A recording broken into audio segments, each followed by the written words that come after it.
존경하는 국민 여러분, 해외 동포 여러분, 박병석 국회의장님과 동료 의원 여러분, 정세균 국무총리님과 국무위원 여러분, 더불어민주당 대표 이낙연입니다. 코로나19가 국내에 들어온 지 1년이 넘었습니다. 국내 첫 확진이 나온 때가 작년 1월 20일이었습니다. 어제까지 우리 국민 1,435분이 목숨을 잃으셨습니다. 지금도 8,634분이 병마와 싸우고 계십니다. 유명을 달리하신 모든 분의 명복을 빕니다. 유가족들께 위로의 마음을 전합니다. 치료 중이신 모든 분의 빠른 쾌유를 기원합니다. 지난 1년여 우리의 일상은 송두리째 바뀌었습니다. 사람들은 불편과 고통을 힘겹게 견디고 있습니다. 그 끝이 언제일지 모르기 때문에 더 답답합니다. 그러나 위기 속에서 우리의 저력은 빛났습니다. 우리는 방역 모범 국가라는 세계적 평가를 받았습니다. 인구당 확진자는 OECD 37개 국가 중 세 번째로 적습니다. 우리의 진단키트와 드라이브스루는 인류에 기여했습니다. 방역에 협력하신 모든 국민의 성취입니다. 의료진과 방역당국의 땀과 눈물의 결실입니다. 우리의 일상을 도와주신 필수 노동자들 덕분입니다. 모두의 희생과 헌신, 연대와 협력이 눈물겹게 고맙습니다. 세계는 대공황 이후 최악의 경기 침체를 겪고 있습니다. 선진국들도 허망한 민낯을 드러냈습니다. 그러나 우리는 달랐습니다. 코로나와 맞선 1년여 대한민국은 멈추지 않았습니다. 지난해 경제 성장률은 OECD 국가 중 1위를 기록했습니다. GDP 규모는 세계 10위로 올라섰습니다. 1인당 국민소득은 G7의 한 국가를 추월했습니다. 주가 3,000포인트의 코리아 프리미엄 시대가 열렸습니다. 4년 연속 수출 5억 달러를 돌파했습니다. 자랑스러운 결과입니다. 노동자와 기업인을 비롯한 모든 국민께 감사드립니다. 이제 곧 백신 접종이 시작됩니다. 국산 치료제도 사용 승인을 눈앞에 두고 있습니다. 머지않아 우리는 진단, 치료, 예방을 모두 갖추게 됩니다. 우리의 일상도 조금씩 바뀔 것입니다. 경제도 코로나 이전 수준을 회복할 것입니다. 그 시기는 세계에서 가장 빠를 것으로 전망됩니다. 그리고 우리는 코로나 이후를 향해 출발할 것입니다. 우리는 국가 경제를 선방하고 있습니다. 그러나 민생 경제는 더 어려워지고 있습니다. 서울 남대문 시장의 가게 3할이 문을 닫았다고 합니다. 3대를 유지해온 비빔밥집이 폐업했습니다. 동네 탁구장이 58년 만에 사라졌습니다. 온라인 중고 장터에는 눈물의 떨이 세일이 넘쳐납니다.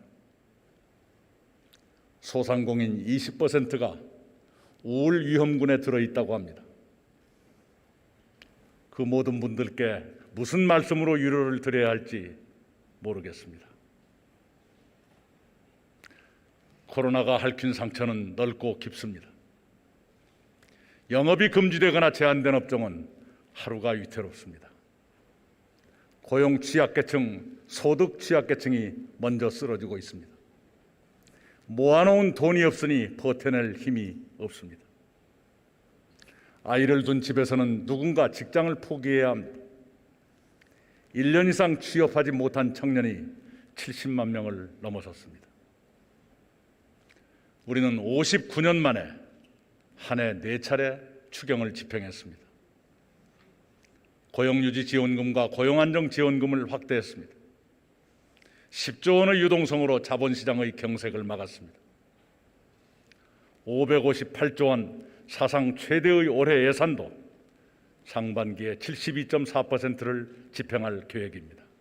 그래도 부족합니다. 당장 보호하지 않으면 쓰러질 사람들이 적지 않습니다. 쓰러진 뒤에 다시 일어서는 것은 더 힘듭니다. 쓰러지기 전에 붙들어야 합니다. 지금은 일상의 불경기가 아니라 비일상적 위기입니다. 비상한 위기에는 비상한 대응이 필요합니다. 우리의 재정은 상대적으로 튼튼합니다. 작년 재정 적자는 주요 42개국에서 가장 낮은 편이었습니다. 국제기구들은 재정의 적극적 역할을 권고합니다. 국가 채무 증가가 전례 없이 가파른 것은 사실입니다. 그러나 나라 곳간을 적절히 풀어야 할 때가 있습니다. 풀 때는 풀어야 다시 채울 수 있습니다. 코로나 영웅은 나날을 숨가쁘게 견디는 보통 사람들입니다. 그들이 국가의 역할을 묻고 있습니다. 국민의 위태로운 삶을 지키기 위해 우리는 결단해야 합니다. 백신 접종이 시작돼도 경기가 금방 나아지지는 못합니다. 서민들은 회복 과정도 늦어질 것입니다. 코로나처럼 민생과 경제에도 백신과 치료제가 필요합니다. 4차 재난지원금을 준비하겠습니다. 늦지 않게 충분한 규모의 추경을 편성토록 하겠습니다. 추경 편성에서는 맞춤형 지원과 전국민 지원을 함께 정부와 협의하겠습니다.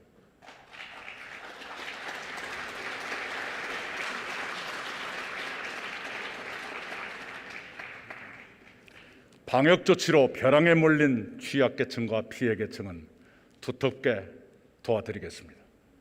경기 진작을 위한 전국민 지원은 코로나 추이를 살피며 지급 시기를 결정하겠습니다.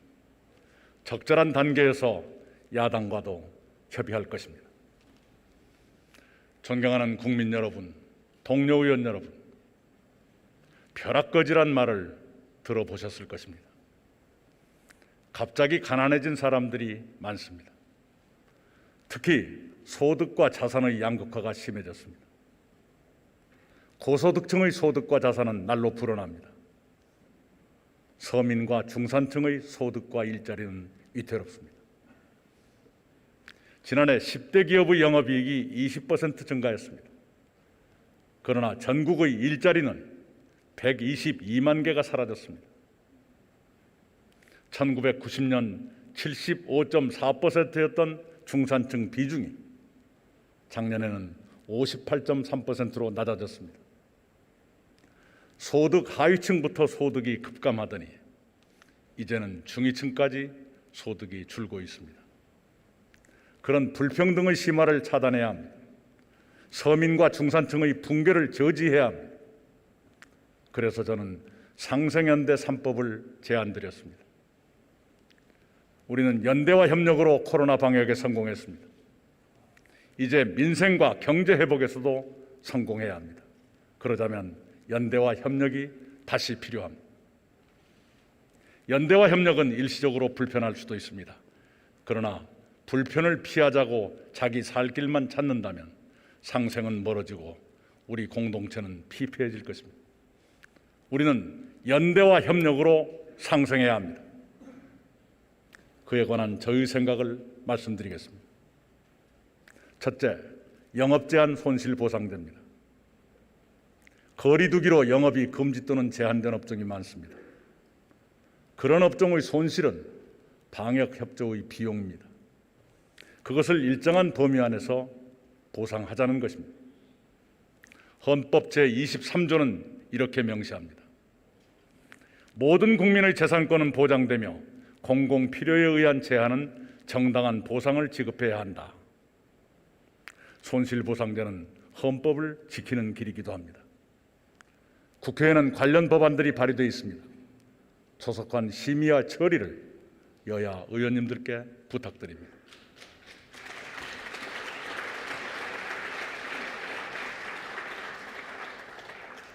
둘째는 협력이익 공유제입니다. 코로나 상처의 치유에는 재정이 중심적 역할을 해야 합니다. 그러나 그것으로 충분하지 않습니다. 민간의 상부 상조가 필요합니다. 그것을 위한 지속 가능 모델로 협력이익 공유제를 제안합니다. 협력해 이익을 만들고 그 이익을 부분적으로 공유하자는 것입니다. 미국, 영국 등 자본주의 선진국에는 성공 사례가 많습니다. 우리도 적지 않은 기업들이 이 공유를 실천하고 있습니다. 그런 노력이 지속되고 확산되도록 틀을 만들자고 제안드리는 것입니다. 세제 지원을 포함한 인센티브를 강화할 것을 제안드립니다. ESG를 활용하는 방법도 좋다고 생각합니다. 환경과 사회를 위한 기업의 노력에 보상을 드리자는 것입니다. 국민연금은 이미 그런 방식을 도입했습니다. 다른 연기금 투자와 공공조달에도 ESG 평가를 반영하기 바랍니다.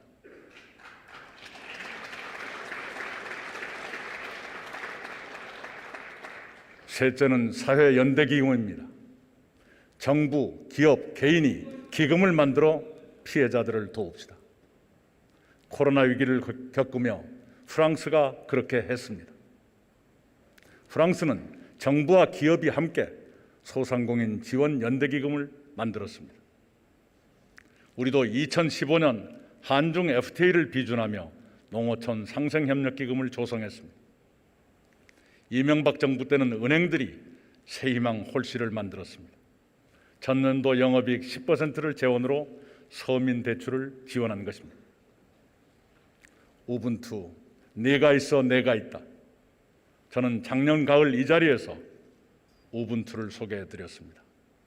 우분투의 정신으로 우리는 코로나 방역에 성공했습니다. 우분투의 마음으로 경제적 방역에도 성공합시다.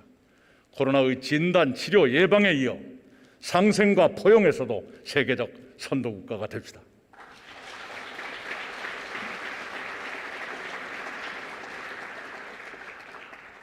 모든 세대가 살림과 일자리를 걱정합니다.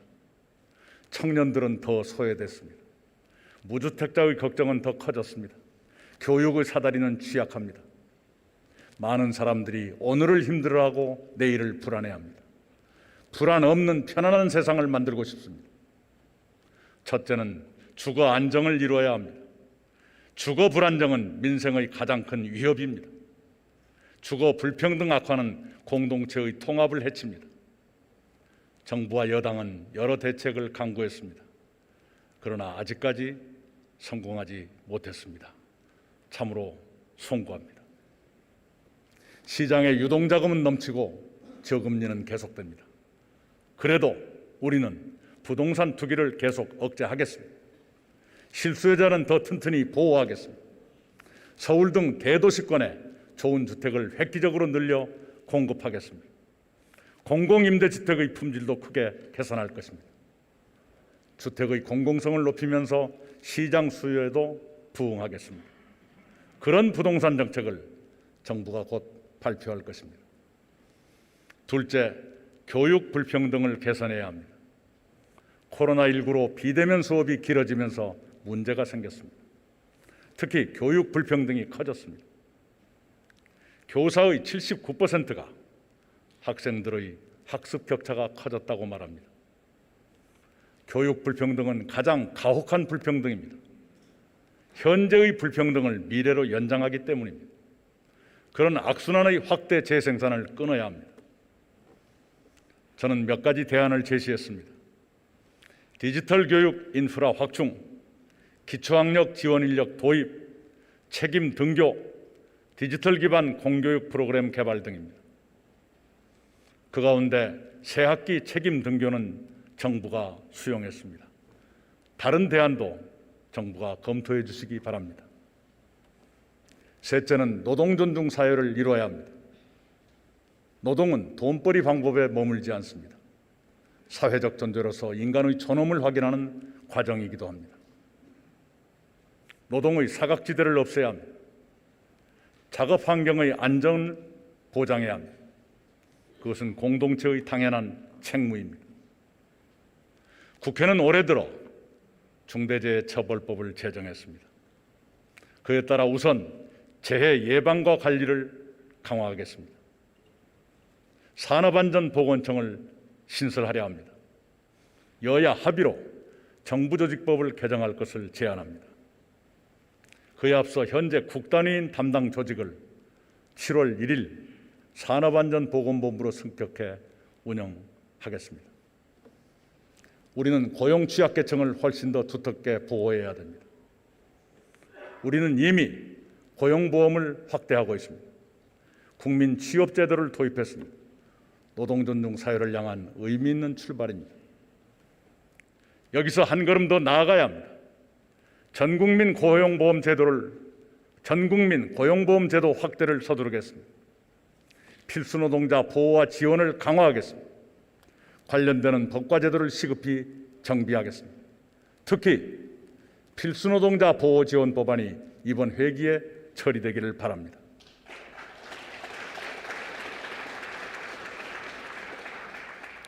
존경하는 국민 여러분, 의원님 여러분,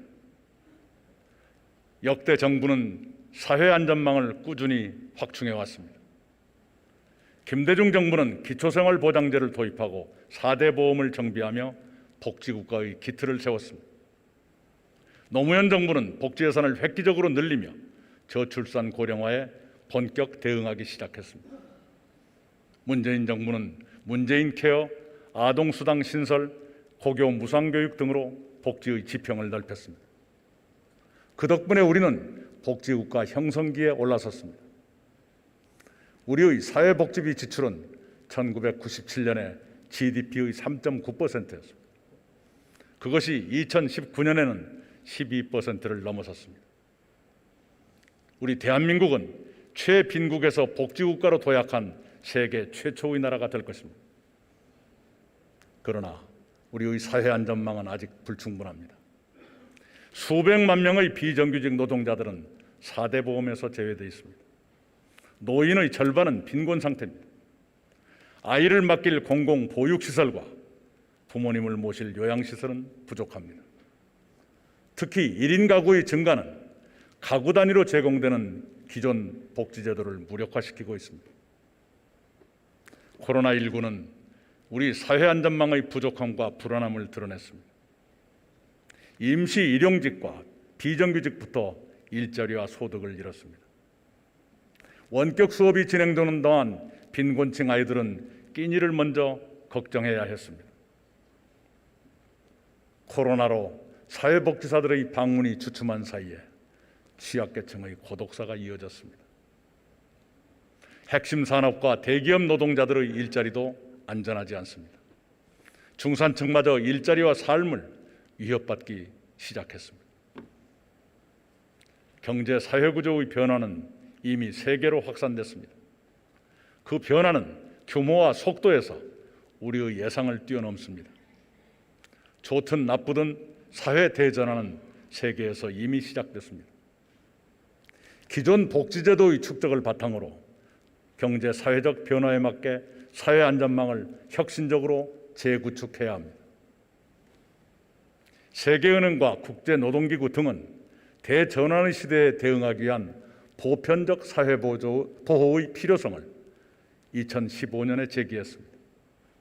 OECD와 유럽연합 등은 이 제안에 함께하고 있습니다.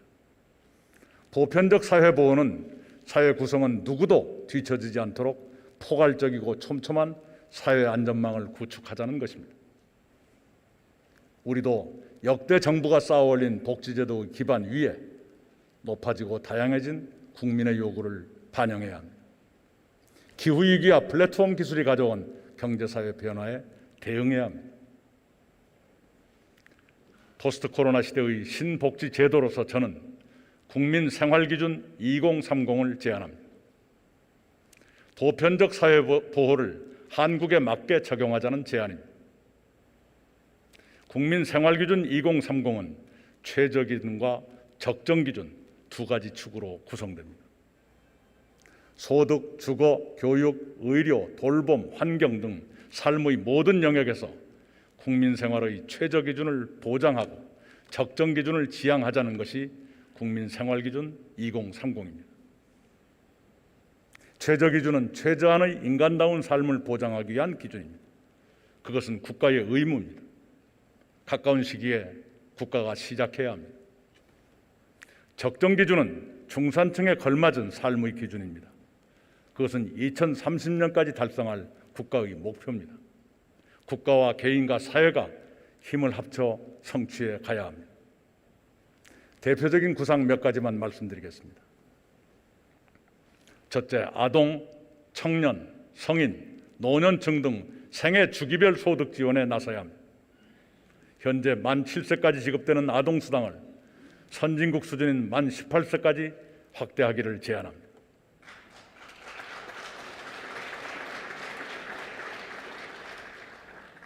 아이를 낳고 기르는 일은 국가가 함께 책임져야 합니다. 청년들이 마음껏 도전할 수 있도록 우선 최저 생활을 보장해야 합니다. 둘째, 포괄적인 돌봄과 의료보장 제도입니다. 돈이 없어 치료를 못 받는 일은 없어야 합니다. 아파도 미안하지 않은 사회가 되어야 합니다. 몸이 아파 쉬어도 생활비를 걱정하지 않도록 전 국민 상병수당을 도입해야 합니다. 온종일 돌봄을 40%로 높여 맞벌이 부부의 육아 부담을 덜어드려야 합니다. 가까운 시일에 공공 노인 요양시설을 시군구당 최소 한 곳씩은 설치해야 합니다. 셋째, 교육을 누구나 차별 없이 받을 수 있어야 합니다. 대학 갈 실력이 있어도 가난해서 못 가는 일은 없어야 합니다. 사업하다 실패해도 다시 일어설 수 있도록 사회가 도와야 합니다. 누구나 더 나은 일자리를 가질 수 있도록 나이에 관계없이 교육받을 기회를 가져야 합니다. 넷째, 일상의 건강과 행복을 보장해야 합니다. 산간 벽지나 작은 섬에서나 누구든지 생활체육과 문화생활을 누릴 수 있어야 합니다. 품위 있는 생활에서 소외되는 사람이 없어야 합니다. 2030년이면 한국이 선진국에 진입할 것입니다. 복지제도 역시 국민생활기준 2030을 통해 선진국에 어울리게 완성될 것입니다. 그때까지 분야별, 단계별 로드맵을 만들어 하나하나 실천해 가도록 하겠습니다. 사회적 논의와 합의가 필요한 사안이 많습니다. 그것들을 구체화하기 위해 이른 시일 안에 국민생활기준 2030 범국민특별위원회를 설치하고자 합니다. 여야 정치권과 시민사회, 학계의 활발한 논의를 기대합니다. 김대중 정부의 복지국가 설계 이후 20여 년이 흘렀습니다. 10년 뒤를 내다보며 국민소득 4만 달러 시대에 부응하는 대한민국 복지의 새로운 틀을 세우겠습니다. 성장과 분배의 선순환을 통해 선진국으로 도약하는 지속 가능한 복지 국가를 설계하고 추진하겠습니다.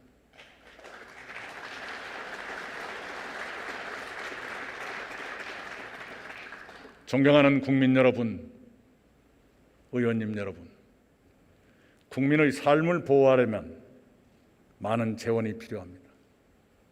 복지를 강화하려면 국고가 든든해야 합니다. 국고가 풍성하려면 경제 활동이 왕성해야 합니다. 우리 경제가 쉬지 않고 성장해야 합니다. 지난해 세계 1위 제품 수에서 우리는 공동 3위였습니다. GDP 대비 연구개발비는 세계 4위입니다. 이제는 우리가 따라가야 할 나라가 별로 없을 정도입니다. 우리 스스로 세상에 없던 첨단 제품을 만들어야 합니다. 세상에 없는 정책을 내놓아야 합니다. 지금은 우리에게 추월의 시대입니다. 인류가 자연의 힘에서 벗어나 전기를 활용하기까지 만년이 걸렸습니다.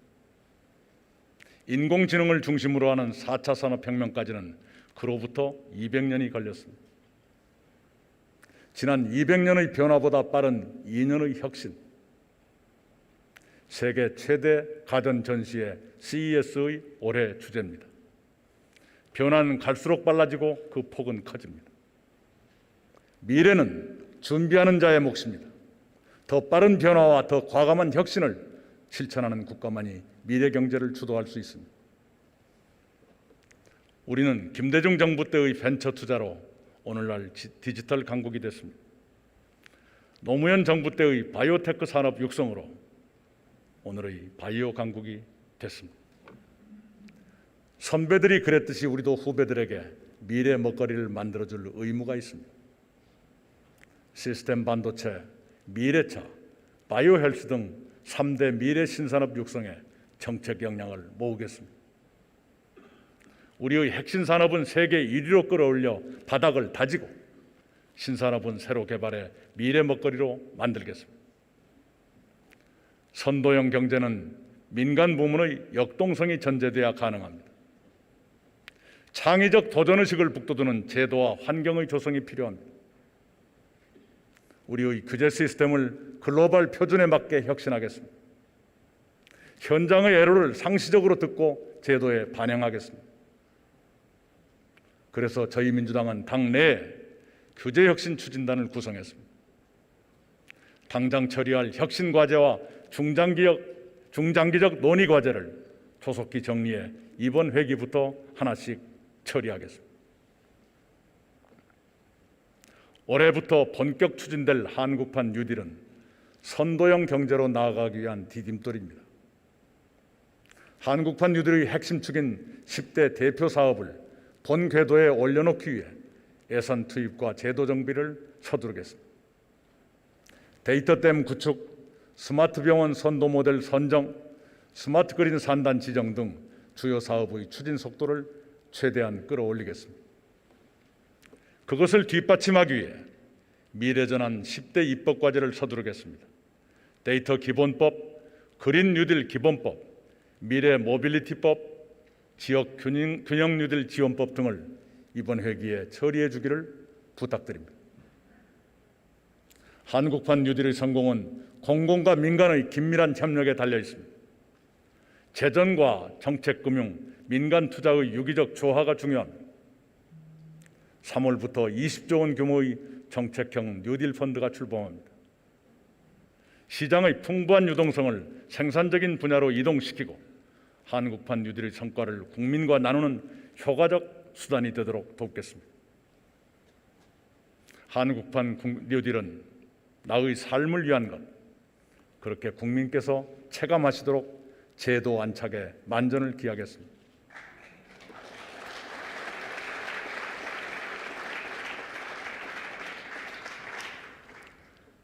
사회 대전환을 재촉하는 요인에서 기후위기를 뺄 수는 없습니다. 선진국들은 발빠르게 움직이고 있습니다. 미국, 유럽, 일본, 캐나다 등 경제 대국들은 2050년 탄소 중립을 선언했습니다. 세계 경제 질서는 탄소 중립이라는 큰 개념 아래 재편되기 시작했습니다. 우리도 2050년 탄소 중립을 목표로 세웠습니다. 친환경 산업과 에너지 전환을 새로운 성장 동력으로 만들어야 합니다. 우리가 어떻게 하느냐에 따라 기후위기는 경제 도약의 기회가 될 수도 있고 경쟁에서 낙오되는 위기가 될 수도 있습니다. 탄소 중립의 목표와 일정을 차질 없이 수행하겠습니다. 존경하는 국민 여러분, 동료 의원 여러분, 코로나19 이후 세계에는 새로운 외교안보 질서가 형성되고 있습니다. 자국 우선주의, 배타적 민족주의, 보호무역주의 같은 폐쇄적 발상이 확산되고 있습니다. 미중 간 불신과 갈등도 심해졌습니다. 그런 변화는 새로운 국제협력 질서를 요구합니다. 새로운 국제 질서는 중견국가들의 역할을 또한 요구합니다. 대한민국이 코로나에 대응하는 힘은 이제 국격이 됐습니다. 한국의 위상과 국민의 자부심은 높아졌습니다. 한국은 책임 있는 중견 국가로서 국제사회에 더 기여해야 하고 기여할 것입니다. 미국의 조 바이든 대통령이 취임했습니다. 바이든 정부의 대외정책 기조는 글로벌 리더십 회복입니다. 우리는 다자주의를 중시하고 그는 다자주의를 중시하고 동맹과의 단합을 강조합니다. 한미동맹은 바이든 씨의 시대에 더욱 미래지향적으로 발전해야 하고 발전할 것입니다. 바이든 시대에 한반도 평화 프로세스도 진전되기 바랍니다. 남북관계, 한미관계, 북미관계의 선순환이 중요합니다. 남북대화가 끊겼을 때는 북미관계도 단절됐습니다. 남북대화가 긴밀할 때는 북미대화도 활발했습니다.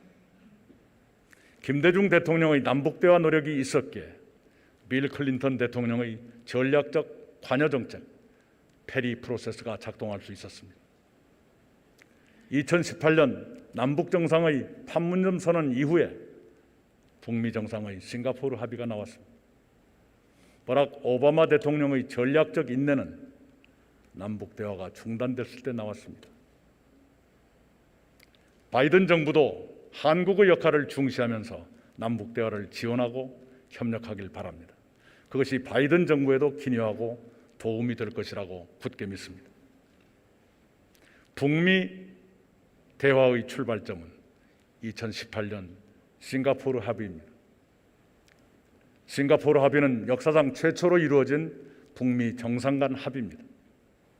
절차적으로도 정당성과 권위를 가지며 내용도 남북미 모두 동의했습니다. 북미 관계 수립, 한반도 평화체제 구축, 한반도 완전 비핵화, 미군 유해 송환, 싱가포르 합의 4개항은 앞으로 북미 관계의 세부 경로가 어떻게 펼쳐지든 건설적 토대가 될 수 있습니다.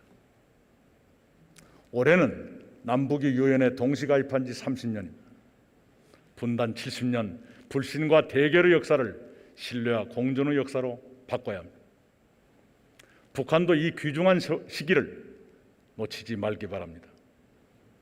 무력 시위로 협상력을 높이겠다는 것은 위험한 발상입니다. 언제 어디서든 만나자는 우리 정부의 제안에 북한이 호응할 때입니다. 국회도 한반도 평화 프로세스 재개를 위해 적극 나서야 한다고 생각합니다. 판문점 선언의 국회 비준 동의를 재추진해 남북 화해의 동력을 확보하겠습니다. 야당도 국익을 위한 초당에게 함께해 주시기를 바랍니다.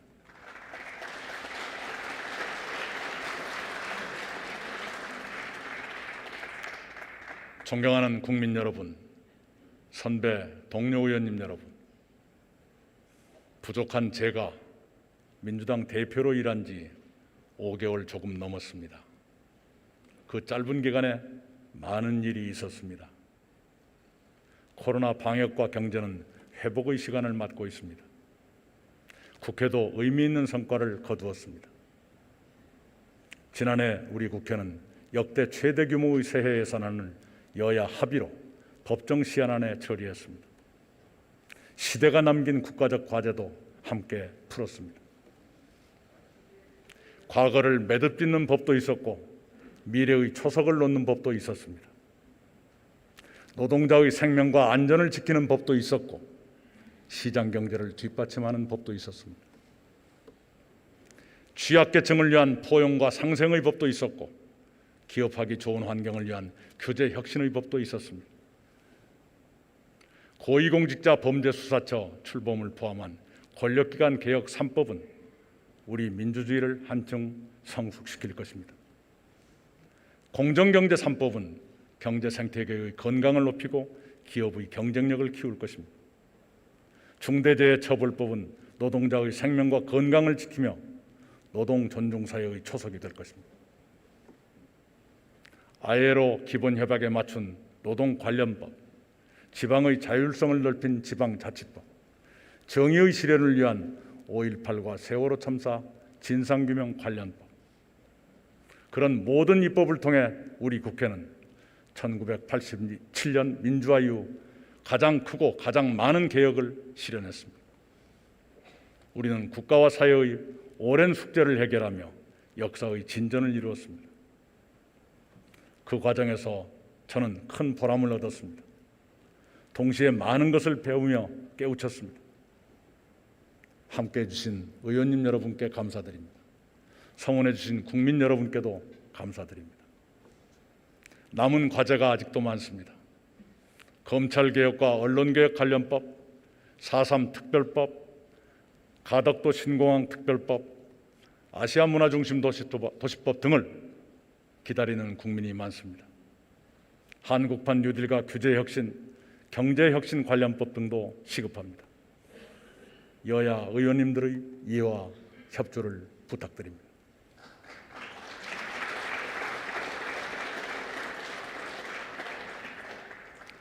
존경하는 동료 의원님 여러분,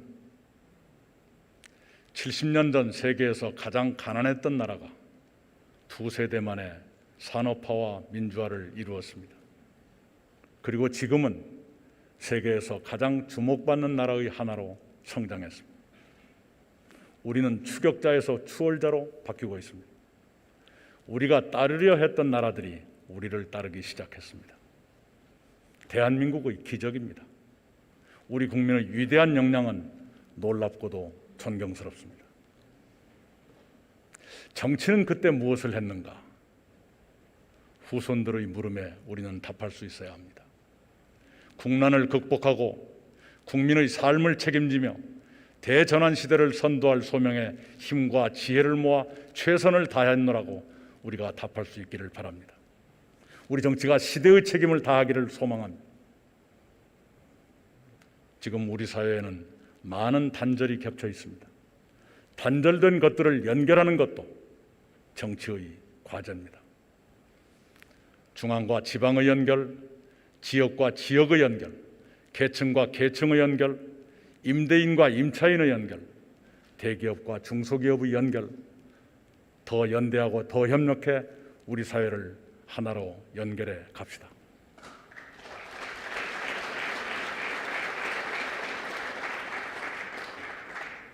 개혁은 중단 없이 계속해야 합니다. 개혁은 정권의 이익이나 정략의 문제가 아닙니다. 공정하고 정의롭고 평등한 사회를 향해 더 많은 개혁, 더 많은 민주주의를 실현해야 합니다. 코로나의 겨울은 혹독합니다. 우리는 언 땅을 녹일 희망의 불씨를 지펴왔습니다. 저는 그런 희망을 복돋우기 위해 어떤 일도 하겠습니다. 국민과 국민을 연결하고 현재를 미래와 연결하겠습니다.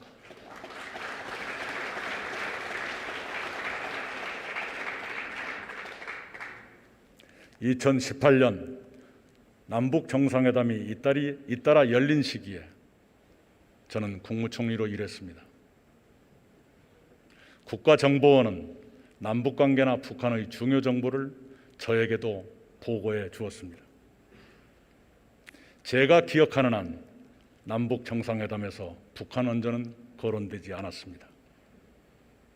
대통령께서 김정은 위원장에 전달하신 USB에도 원전에 관한 언급은 전혀 없습니다. 그 무렵 주례회동에서 대통령님은 저에게 특별히 지시하셨습니다. 남북 정상회담 관련 조치 등에서 유관 부처들이 과속하지 않도록 해달라는 지시였습니다. 대통령님은 남북관계의 착실한 진전을 원하셨습니다. 요즘 제1야당 지도자들이 넘어서는 안 되는 선을 넘었습니다. 정부가 북한에 원전을 극비리에 건설해 주려 했다며 대통령이 이적 행위를 했다고까지 주장했습니다. 야당은 완벽하게 잘못 짚었고 묵과할 수 없는 공격을 대통령께 가했습니다. 야당은 거짓 주장에 대해 책임을 져야 마땅합니다. 거짓을 토대로 대통령을 향해 이적 행위라고까지 공격했으면 무거운 책임을 지는 것이 당연합니다.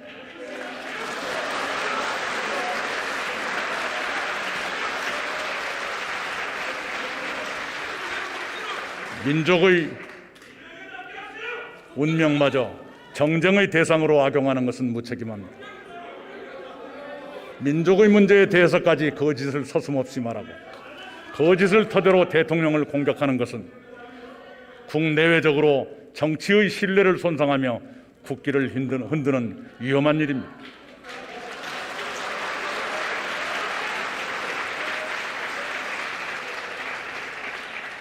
정치를 더는 후퇴시키지 맙시다. 선거만 닥치면 색깔 공세를 일삼는 절망의 수렁에서 벗어납시다.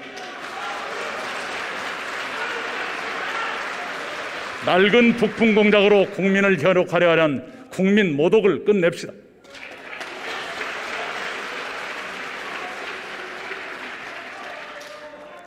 정치를 한 걸음이라도 발전시킵시다.